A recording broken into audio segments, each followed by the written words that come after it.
without further ado, I'm going to go ahead and jump into the general topic today, which is all about running customer interviews and best practices and how do we do it the right way. And Ryan, you had a post, I think it was about a week or so ago, maybe it was a month ago, where you said now is the best time to do customer interviews. And I think you were talking about because, we're all less busy in the summer. Is that what you're talking about? Yeah. I do them all year round. I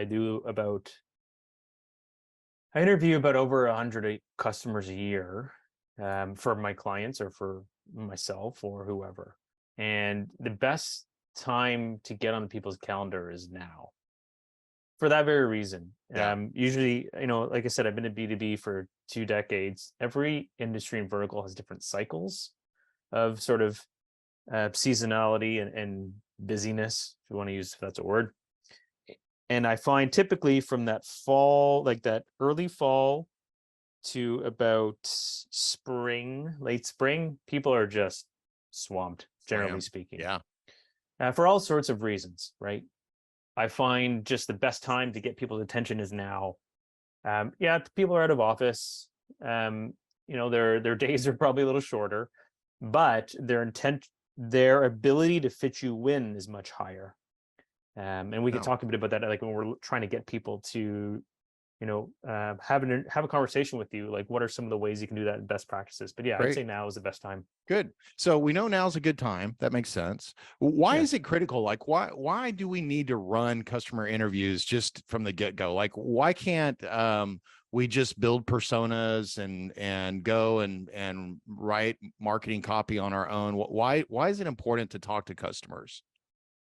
Well, the short answer I gave is you're not going to win. And that's what I tell executives. How fast do you want to lose your money? Right? That's really how I sort of position it.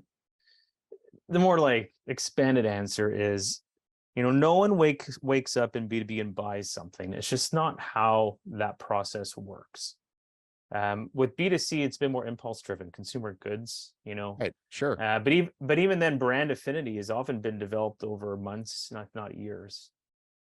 B2B has been more complex because there's emotion involved, but there's also the intricacies of someone's business model, what it is they're trying to do, right? Because most solutions don't fit. You don't buy a solution for what it does, you buy a solution for the progress that it helps you make. Right. And most of those solutions fit within existing business systems. So what I mean by that is, we're talking to marketers here. HubSpot is not marketing. HubSpot is one tool you use to execute on marketing. Right. So you have to understand, what are they doing in their marketing, systems or marketing processes to really be able to speak to them and impact them and influence them. So let's just back that up a bit. So let's just say on average, it takes 8 months for someone to sort of go from problem aware to picking a vendor. And there's a whole bunch of things they do to evaluate, self-educate, people they check in with, trade-offs of different approaches, because people often don't actually compare solutions directly or direct competitors. They compare a variety of ways to solve a problem. Mm-hmm. So you have to understand how they're approaching that. What are the things they want to see, and so on and so on. And that process is very systematic, and there's sort of a natural rhythm to it. So if you don't understand how to educate them and influence their decision-making process from problem unaware to, okay, I've decided to give you money, your odds of your marketing actually being impactful are almost zero, right? You might get some wins here and there. And so it's assumptions. What typically happens is maybe we'll talk to sales, we'll talk to customer success if we have a large enough team. We'll use those windows of moments that we're speaking to our customers about, executing on deliverables. But that's actually not how they've already done the hard work of finding someone. You can't glean why they chose you and why now, right, within the context of those conversations. So you have to go and do the work of extracting those insights from them. So that was a bit of a meandering answer, Yeah, Paul, no, but that I was hope that good. sort That of was good. I think, the one other thing I would add to that, which was that was a great answer, understanding the buyer journey, understanding what they're actually trying to do. They're not buying, what's the famous saying? They're not buying a drill, they're buying a hole, right? They need a yeah, hole. They don't want to that's the drill. jobs to be done Yeah.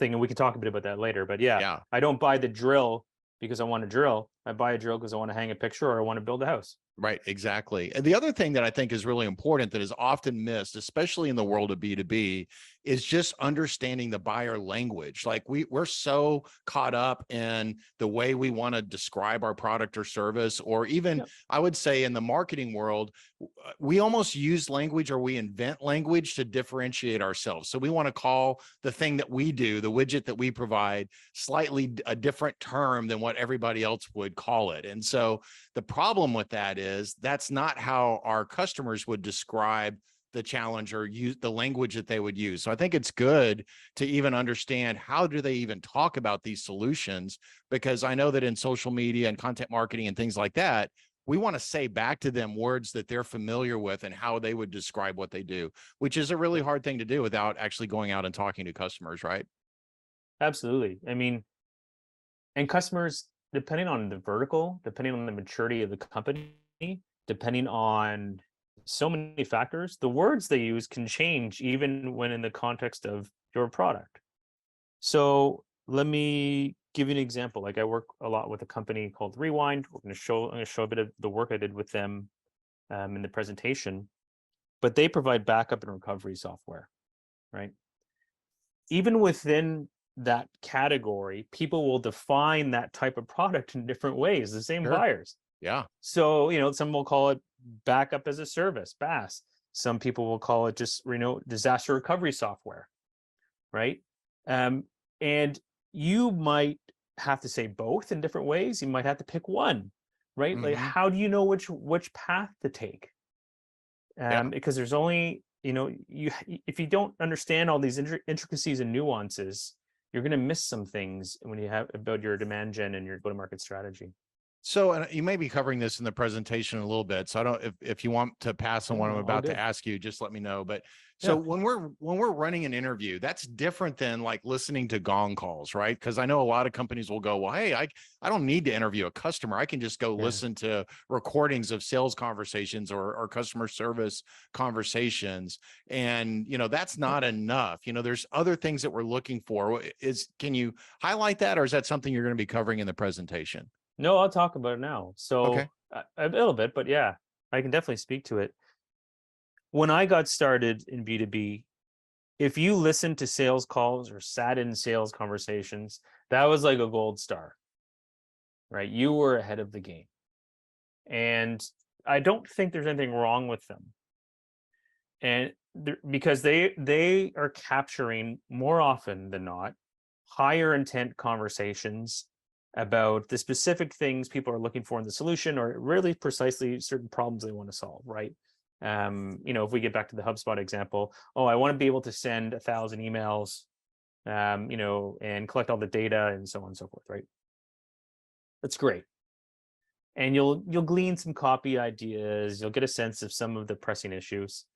But nowadays with B2B, the majority of buyers self-educate and do the majority of the work of picking their solution way before they even talk to someone in a high intent setting, Right. right? And if you're a product-led growth company for software and it's like a self-install, they're doing almost all the work by themselves. So, and there's really good research on this, like McKinsey, Gartner, a lot of the large analyst firms have information on how much of that buying journey is spent self-educating through marketing activities Right. versus them, in a high intent sales scenario. And the majority is, it's like, I've seen different numbers, but it's anywhere from like 5 to 10% are like the spent with sales. The Right. rest is marketing has to influence that. So I say all that because if you don't you have to get a grasp of what's happening before that sales conversation. And you're Mhm. not going to find that out in the sales conversation because it's a different conversation, right? What Right. they're trying to do is, okay, what are the features? What are legal terms? Okay, what's onboarding? Is this the price I see, the price I'm going to pay? Is there additional fees? okay, where is my data hosted if it's software? Okay, walk me through the process of deliverables if it's service. Like there's all these things that you want to understand about what that engagement will look like in a sales conversation. But how do I influence a buyer that I'm actually the right fit for them before they even get to the conversation? How do I show them that I am a solution that is going to impact their business? You won't get a lot of that in that sales conversation. So you have to go sort of before that happens and sort of investigate. That's often what I'll call this process an investigation. Investigate what's happening before they hit that sales conversation. So Right. yeah, listen to calls, absolutely, but you have to sort of extend, what's happening in the journey so you can get a more holistic view of your demand gen strategy. Right. And I'm guessing, and I know you'll talk a little bit about this in the presentation, but when we do customer interviews, that's way more systematic, right? Because you've got Yeah, a certain type of buyer that you're going to be interviewing. You've got questions that you're going to be asking. So you can be, I think the insights that you can glean are going to be more useful for all the reasons you just described, Ryan. But I'm guessing they'll also be more actionable because you'll have more of a scientific method when it comes to getting to the information versus just listening to random calls and whatever yeah, comes up is whatever comes up, right? So yeah, yeah. Like, let me give you two examples. I or one really good example actually. So I was working with a product marketing manager years ago, and they know often marketers often know that they need to go and speak to customers, but it's often phrased as this like friendly chat, which it should feel like a friendly chat. It should feel because they're your customer or a potential buyer, so you want to have some sense of lightness to it. When they came back to the meeting, they're like, I just talked to a customer for 45 minutes, it was great. I learned so much. I'm like, amazing, love it. What did you learn? And they pulled out like two sentences on a piece of paper. I'm like, oh, okay, that's great, high level. Okay, so are you gonna go back and listen to the recording? Oh no, I didn't record it. I'll remember everything. No, you yeah, won't. So the process you have to treat this as is research, right? It's a friendly chat, but you actually have a system of walking them through either their purchase history, their business processes, how they evaluate products, right? And people don't often recall information immediately. The brain just isn't built that way. So your job is to sort of start igniting all those areas of the brain so they can recall that buy-in journey. And then also we'll talk about like who we pick and why. Um, you know, you have all these parameters you have to account for, like the right business model, the right person, the right set of responsibilities. Because if it's like garbage in, garbage out, right? If you don't have the right objectives, framework, systems, the insights that you're going to capture might not help you, right? And you might be spending money in the wrong places when it comes to your marketing. yeah, that's great. That's great. The last question I had there on the agenda, and I feel like we might have touched on this, but I'm going to throw it out there, see if there's anything you want to add. And that Yeah, is, just assuming that we know the information versus actually gathering insights and how yeah, dangerous that is. But man, I'm telling you, I talk to a lot of B2B leaders, marketing leaders out there. And when I look at their personas, it feels like they're based on a lot of assumption yeah, they are. and not actual insights. And so what's dangerous or anything you want to add about just trying to build a marketing strategy on assumptions? You're going to waste money. It's plain and simple, and time, right? Things move so fast these days. Most markets are competitive. Even if you say you don't have direct competitors, you have indirect competitors. So you're probably educating a market if you don't have direct competitors, right? Whatever.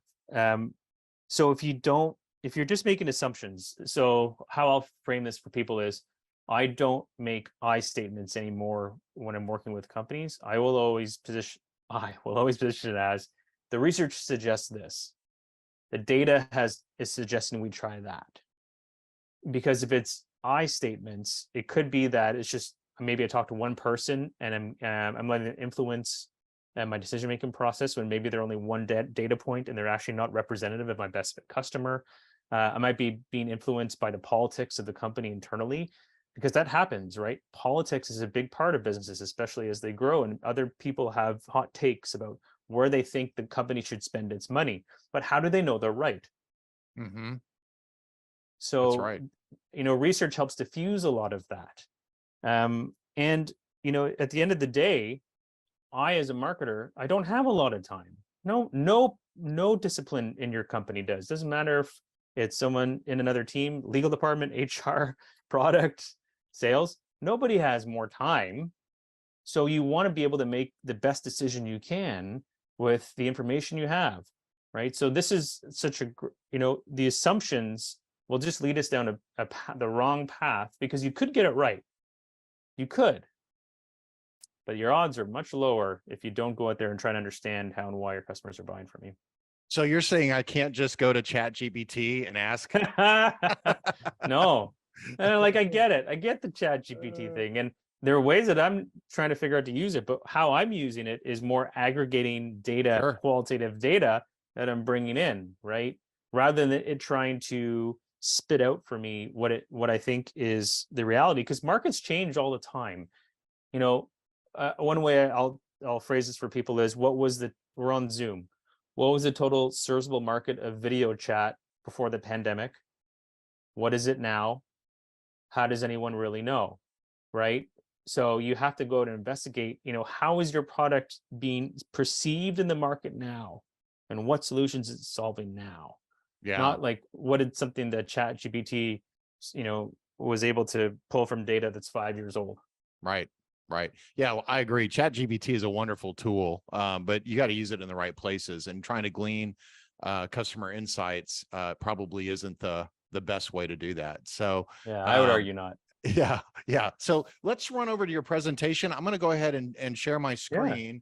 I'm going to try to pin you because I'm going to see if I can do that. I think there is a way to do it. But no one needs to see my face, Paul. Honestly, you're a handsome guy, Ryan. Honestly, I think well, thank would you. be That's good. very generous. Let's see here. I'm going to go ahead and share my screen, and then I'm going to advance the slides for you. So Okay. I think everybody can see that. Can you guys see my screen? Okay, I think you can. Yeah. All right. So this is, I'm going to keep it very informal, and I'm going to try and keep it really concise so we can get to the best part, in my opinion, which is, people being able to ask questions. This is a truncated version of a talk I usually give, and you can see I'm pretty blunt with the title: Running Customer Research Interviews That Don't Suck. And it was inspired by that story I just gave about working with someone who thought they'd done the best interview they'd ever done. So what you're looking at is a framework that Paul and I quickly touched on, which is called Jobs to Be Done.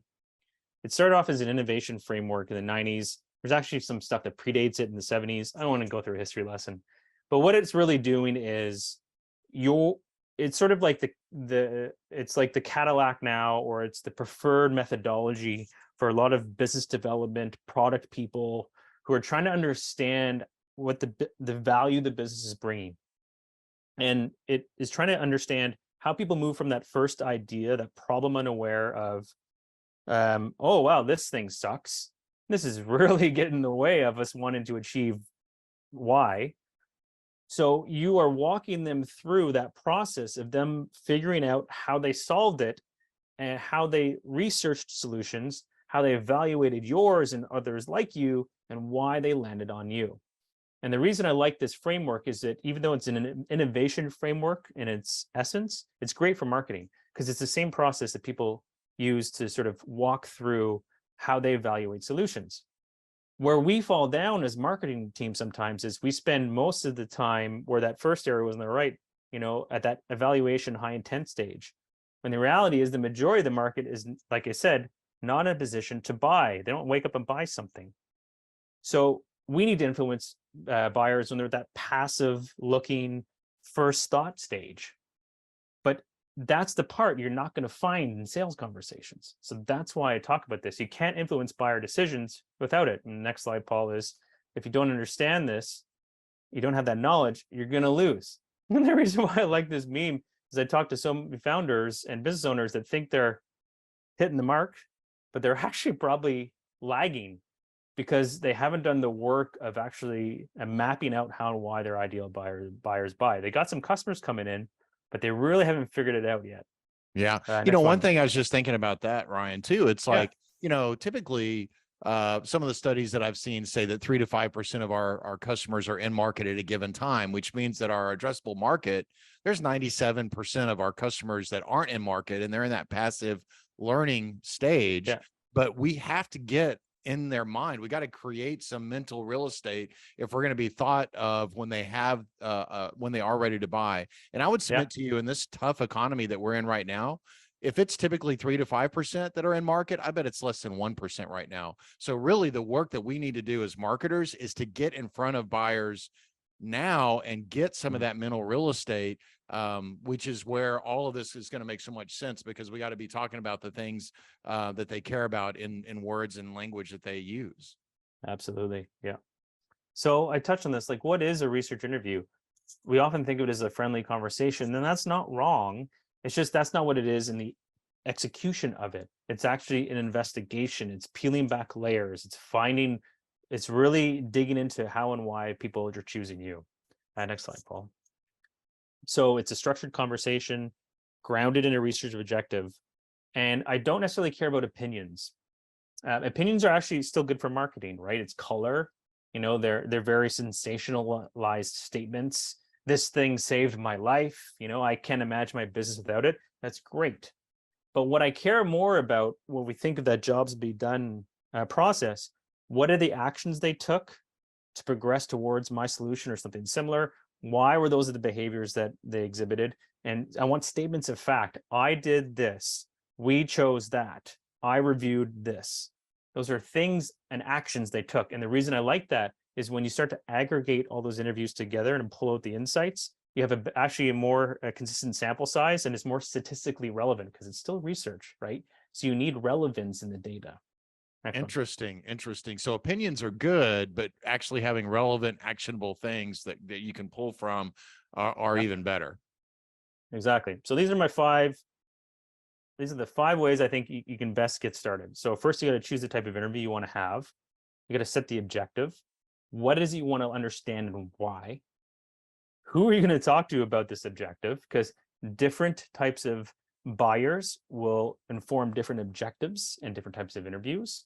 How are you going to find these people? Because it might not be in your CRM, right? If you have one, maybe you have just spreadsheets like a lot of people. And then you got to go conduct them, right? And that's like often like the biggest challenge for some people. Yeah, next slide, Paul. So I do buying journey interviews, which is the first one. That's my specialty, how and why people buy.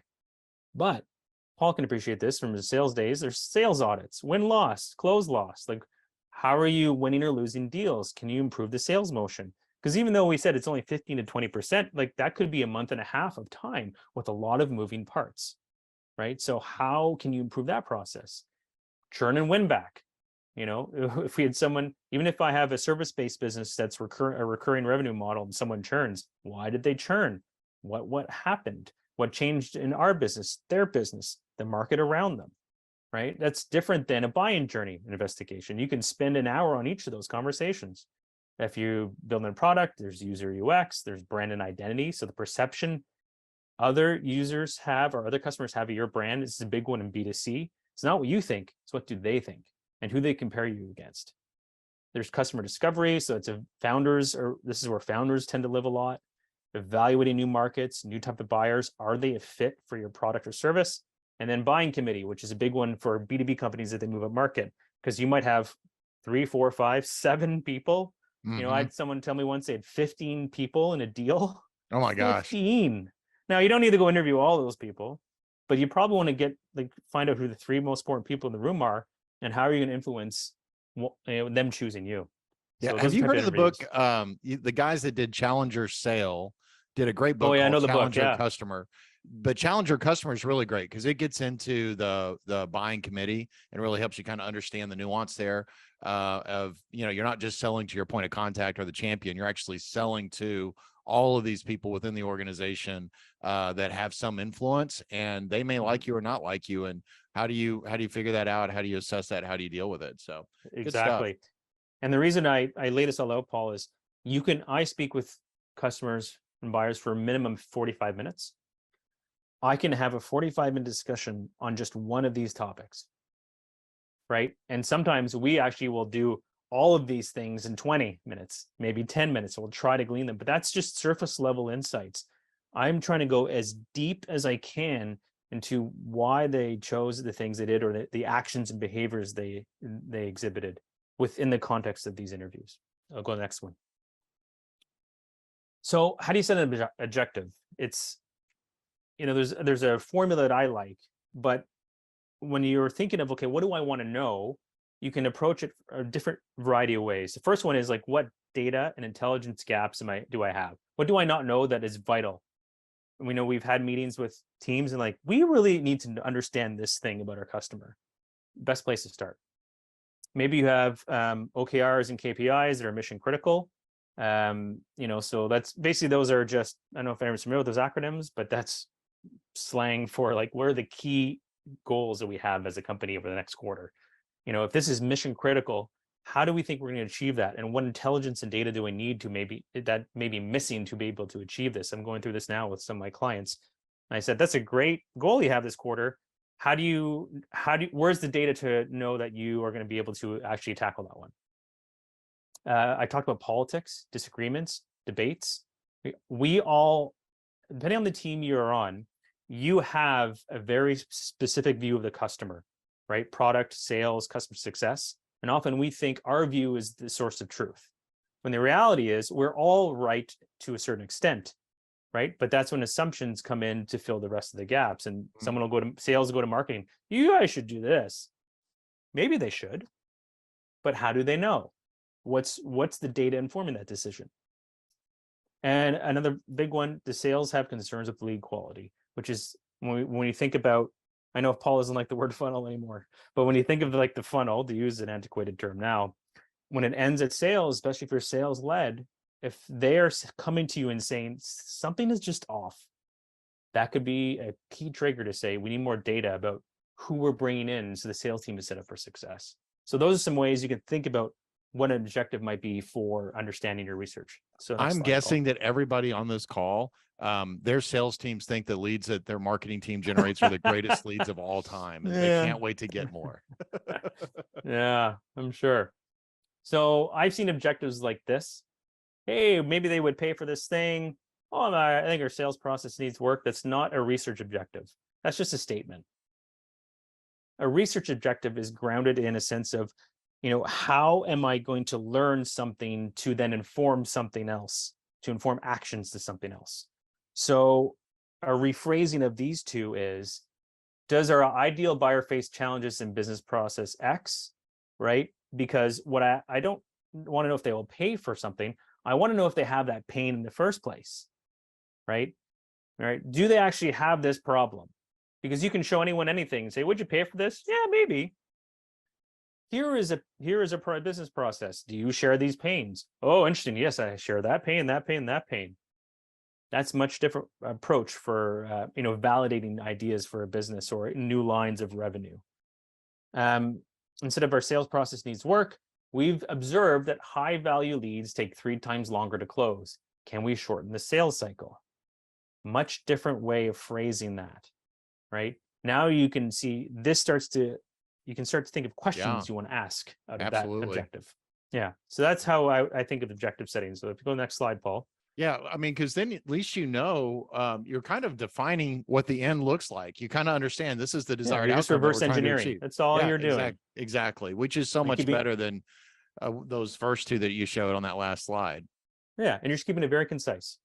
So you want to, when we think of who we want to interview, this is part 3, the type of business we want to interview, the person within that business, and they need to fit your research objectives. So if we go back to that sales one, we want to look for, and we're selling into marketers at mid-sized companies in vertical X, right? So we actually have to look for those people, right? Or we look for people that would fit that objective. So if I am selling into the marketing team, I don't want to speak to and the buyer is the manager of marketing. I don't want to speak to the CMO. So many people want to go up and talk to an executive or the CEO. They're never involved typically in software purchase, but people always want to seem to go and speak to them. Or I don't want to go speak to a user who's never involved in the sale or the evaluation. That also has happened, right? There are some companies that buy software and just download it onto a user in the business, and that user has no insight into or any influence on what's chosen, right? So you have to understand, like, who is it that I actually want to talk to give me the insights I need. So if you go to the next slide, Paul, this is a good way to think of it. You want to compare apples to apples as best as you can. So if I'm a software company, and I want to sell into a software DevOps lead. So DevOps are people that manage the operations for development teams, right? So it's like MarkOps, right? If you want to use a marketing equivalency. And they have 100 engineers they're responsible for. If I interview them, and then I go and interview a hospital IT director who has 5 engineers that they work for, those are completely different business models with completely different pains and objectives. More than likely, they might have some crossover, but you're getting away from that word I used before, which is statistical relevancy, right? You want to have as apples to apples as close as possible.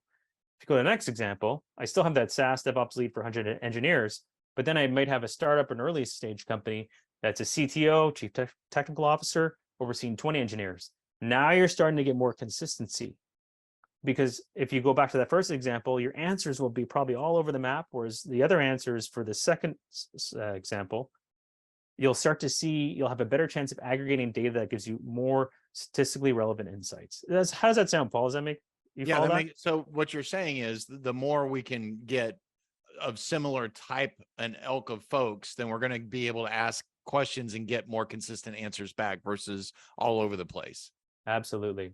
It's, getting that consistent person across the board as much as you can. It's never Right. going to be perfect, but you have to strive for that. Got it. Go to the next slide. So now you got to find them. And in some ways, this is the easiest part if you're set up for success. CRM is your best place. But sometimes we don't have that, or we have a hunch that we will do better with a different type of customer we have no business with. So how do we find them? Referrals from networks like this one, social media, networking groups. You can use paid panels and user groups. So those are, I use one called user interviews, another one called respondent. And you're really just paying for people that act as consultants and can give you an hour of their time for maybe $100. And you can ask them any question about their discipline or products they use or what have you. It's a fantastic way to get at insights for people in market who may not even be your customer or have ever even heard about what you do. And just hearing how they talk about the category and solutions similar to yours and how they evaluate those solutions. Yeah. And they can even go to places like G2, and because some people will give their public information, you can reach out to them. I've done this myself. Hey, would you like to participate in a quick interview? Happy to talk to you because you reviewed this piece of software, you've reviewed this agency. I'd love to talk to you about that process. So that's a great way to find people. Yeah. So the good news is it doesn't have to be customers, right? I mean, you can go find other. Yeah, Ryan and I are talking to a client right now that's just trying to figure out product market fit.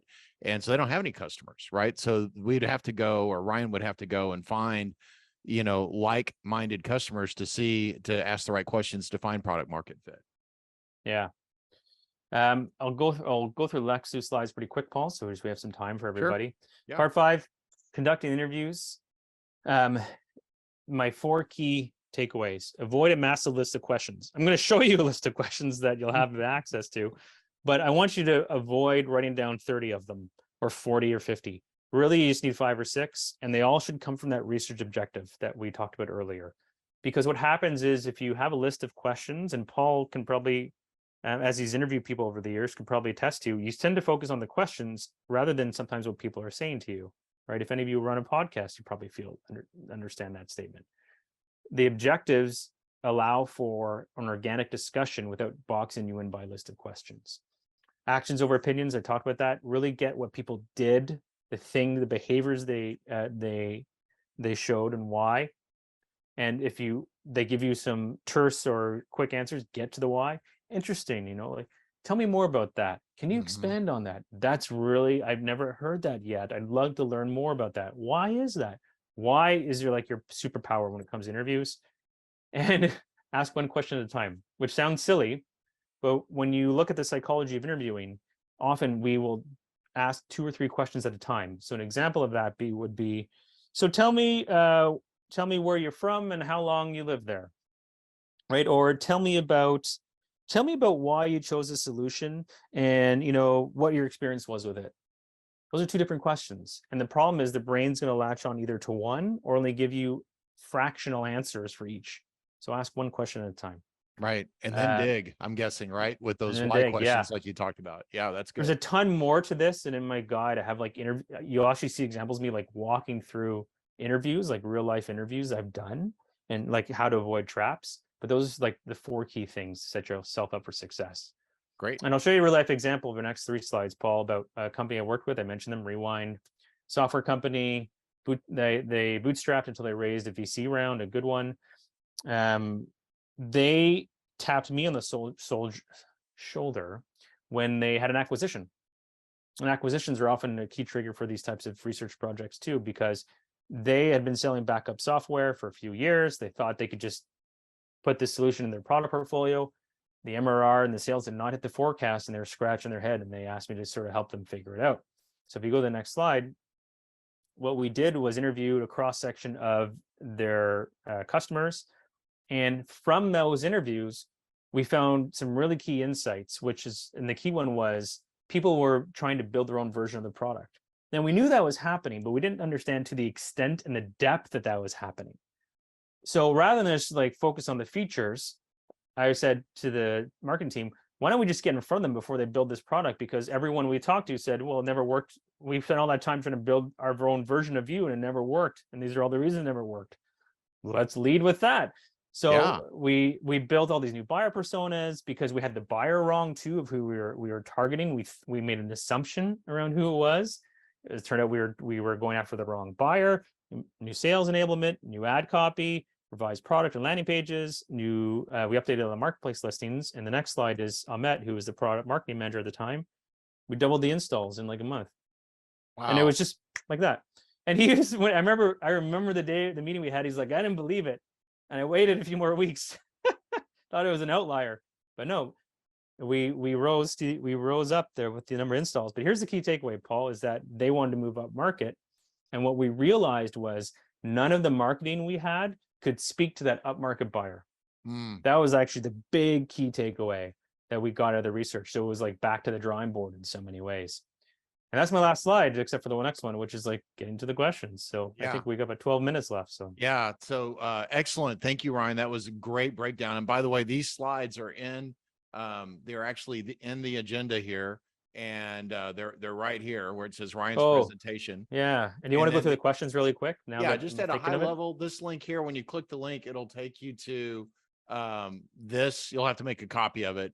But at a high level, you want to just explain to them, like, Ryan just spilled the beans here and gave you guys every possible question that you could ask. And he's got it broken down really well. So give us maybe a 2-minute overview here.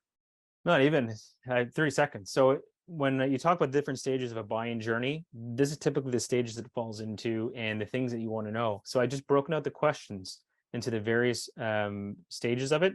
And if you scroll down, there's also ones around branding, customer success. I think there's some around pricing, probing questions, right? Things like that, win-loss sales audit. Again, you don't have to ask all of these. You can just grab a few. It's really your objectives that are important, but feel free to use any of these, come up with your own, throw some in chat GPT, whatever, right? The key is, what do you want to know and why? And your questions will naturally come out of that.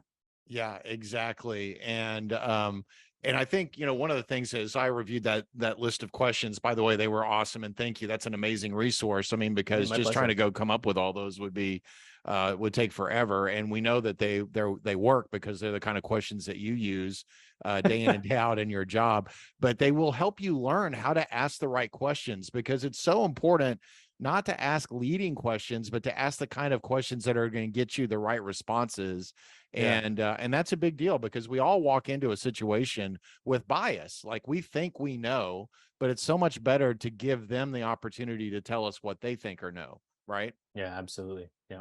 Yeah, so I know we've got like 10 minutes left, which is actually great because Ryan, honestly, by the time we're done, I usually am racing to get it across the finish line because I'm running out of time. So I'm glad that we've got 10 whole minutes. But what we wanted to do in this part of the conversation is just let us hear from you guys about challenges that you've had at running interviews, questions that you've got about running interviews, and I've got one I'm going to ask you to kind of get started, Ryan, and because it was one thing that has been back in the back of my mind since we even got this on our calendars together was, tell me about sample size. Like, how many interviews do I need to Yep. have in order to get statistically relevant, useful information? So researchers debate this, which is sort of funny. I won't get into like qualitative research because that's what I do. If you want to like take the academic definition of it, it's qualitative research. And I even have this debate with the marketers and other researchers on LinkedIn sometimes. That's okay. We're allowed to do that. So here's what most of the research will show you. And the reason why I like objectives in those, I talk a lot about finding the right person. Everything's data, insights, and new learnings are often plotted on a bell curve from an academic standpoint, right? So, as I learn new things, is plotted on as the number of new learnings that I'm acquiring. There is a term called insight saturation. That's the point where the bell curve starts to turn over and you're starting to not learn new things. You're hearing the same things over and over again. The number that most researchers who've done research about research. That sounds like a fun job. Yeah, it's getting super nerdy, but I love it. So the lowest sample size that you can get away with is 7 people in a qualitative research function. 7's not a lot. Like when you were thinking, but you can have 7 interviews with customers next week, probably, if you're really lucky. You'll capture about 80% of the learnings of your research objective at that point. By the time you get to about 15 interviews, you've probably captured 95 to 99%. So even if you double the size that I talked about, you're probably going to capture almost everything within that research objective. Oh, wow. That you need. Yeah. So it's not a ton, but the trick is 2 things, right? Getting the right person and really zeroing in, like putting the microscope into like, what specific part of their business do I really want to understand? Right. Not like this high level pass around so many various different things, right? So 7 you can get away with, right? And that's what I like. I really like agile research is what I call it, where I want to take insights, get them quickly, action them in the business as fast as I can, maybe go back and do another pass. Because there's some researchers who say, well, it takes 5 or 6 months. Problem is most companies can't wait that long. Sure. Right. So yeah, 7 is I think where you want to start with. Yeah, and gosh, agile is really important. I love that case study you shared at the end of your presentation. I mean, there's the definition of agile. You guys learned something really fast, made some quick changes, and it had huge impact on the business, which is what I promise you, everybody on this Zoom call is wanting to do, is to learn fast and make quick changes. Andrea, any questions from the group yet? We just have one here, and I kind of summarize it, I think. What teams do you typically see doing the customer research interviews?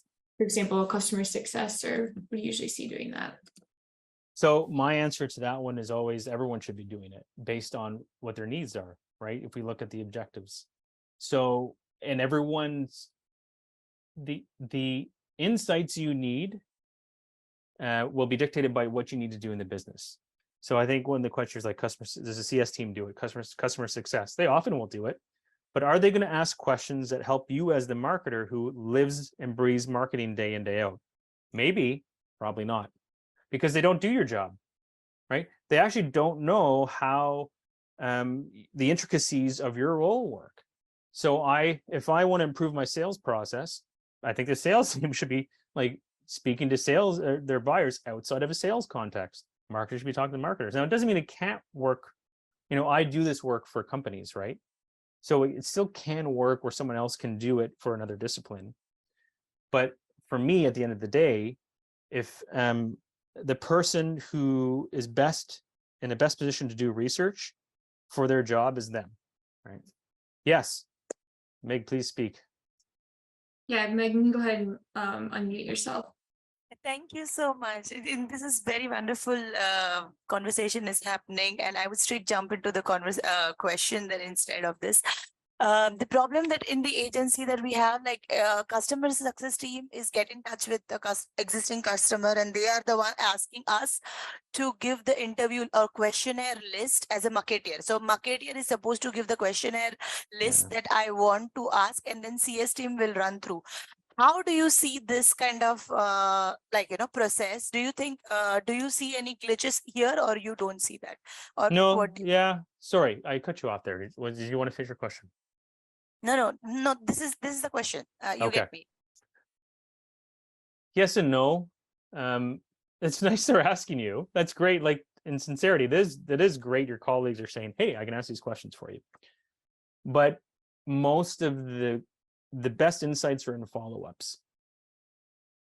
The follow-up questions to an initial question, and they might not have the understanding and the nuances of marketing to ask a really strong follow-up question that you might have, right? So I see this stuff happen all the time in companies, right? Like sales will say, sorry, go ahead, Megan. No, it's a good point, because this is something that I need to discuss with, because I also disagree that only CS team has to take, but follow-up question is a good point. I'm just writing down. Yeah. Go ahead. Yeah. Sorry. No, that's okay. I see this happen all the time. Like sales doesn't want marketing to talk to the customers because why do you want to talk to our leads? What are you going to say to them? Customer success. Well, no, we own the customer, right? And I really struggle with that mindset, because those customers are everyone's customer. They're the customer of the business, not of the person. So people need to sort of get around that. How I frame this for companies is similar to how I talked about with Paul in the beginning, especially when I go up to executives. We need to understand if we're spending our money effectively, right? I need to understand the budgets I'm spending, the budgets I'm using are having the most impact. I want to understand if I can have more impact. I want to give sales better leads.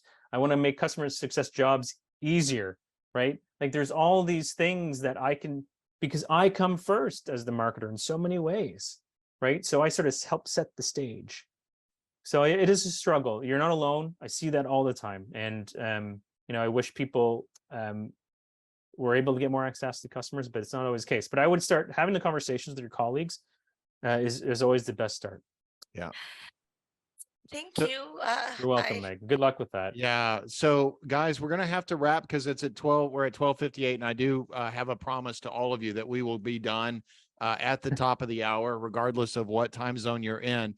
I do have a question, Ryan, but I'm going to throw it out here, but I'd like you to answer it in our Demand Gen Jammers group, if you don't mind. Yeah, that's fine. We're going to run out of time, but tell me a little bit about bias, because I would be concerned about, and I'll actually post this out as a discussion topic here in a little bit, but just really, is it better to get non-customers and ask versus customers? Because the bias is, oh my gosh, they already love us. Are we going to get the information that we really need to know? Or is it better to talk to customers that don't know us yet? And so file that away. I'm not going to ask you to answer it right now. We're out of time, but I've always wondered that question. So I'd love to get your feedback on that. I have an answer and I'll put it in the group. Awesome. That's great. So just to land the plane, folks, on the agenda, at the bottom of the agenda, you'll see a link to Ryan's website. There's a link to his LinkedIn profile at the top of the agenda. There's also a great little post, Ryan, you did, I don't know if it was a week or so ago, but it was basically how to build a go-to-market strategy using customer insights in like 4 steps. I thought it was really concise. So check that out. There's a link to that under the resource section of the agenda. And then last month's Demand Gen Jam session replay is there. So we're right at the top of the hour, everyone. Be sure to join us for next month. We'll be talking about social content and how to get the most out of that. But Ryan, thank you. You are the master at Customer Insights. Thank you for dropping all those knowledge bombs with us today. And you guys have a great rest of the day. Yeah, you bet. Thanks, Take care, everybody.